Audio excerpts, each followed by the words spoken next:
In the tables that follow, a new top is defined as more than 1 point better than the previous top, a pair as within 1 point either way of the horse's previous top, an off race as more than 1 but no more than 4 points worse, and X as worse than that. The Breeders' Cup returns to Del Mar this year, and let's start by looking at how horses from different parts of the country have run on different surfaces in recent California Breeders' Cups.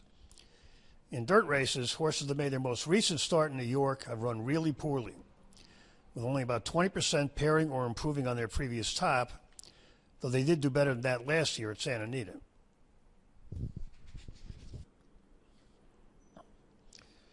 Horses that made their last starts in Kentucky or California have run somewhat better. But even with those, it's important to note that about 2 out of 3 of them have run worse than their previous tops. Others that raced last somewhere else in North America, mostly at parks, also haven't run well. It's the end of a long year, and if a dirt horse looks like he might be ready to tail off, it probably is.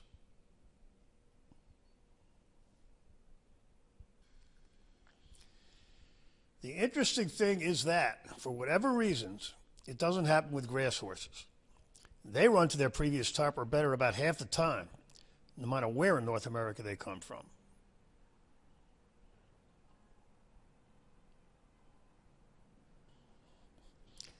And the grass horses that last race outside North America have run even better.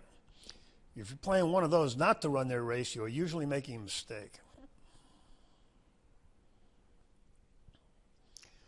There are also caveats regarding those eastern dirt horses. Some trainers have started to adjust. We strongly suggest going to the archive section of our website and looking at the sheets of the 2023 Breeders' Cup to get a feel for this. That was at Santa Anita, not Del Mar, which may or may not turn out to be relevant. Another thing to keep in mind is that Del Mar has a short stretch, and Breeders' Cup races have big fields. Horses coming from behind will have to face either traffic trying to get through or give up lengths of ground loss. In the grass races, the Euro riders are much more conscious of saving ground than their American counterparts and willing to take a shot at finding a way to get through in a stretch. If they can, and they often have, the ground they save can be worth around a Thoro-Graph point or two, which is a ton in these competitive races. If you look at past Breeders' Cups in the archives, you'll see what I mean. We say this every year, and we're going to say it again.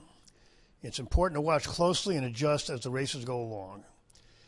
There are sometimes dead rails at Del Mar, like for the 2017 Breeders' Cup, so we will be keeping an eye on how well all horses are running on the inside, not just whether they are winning.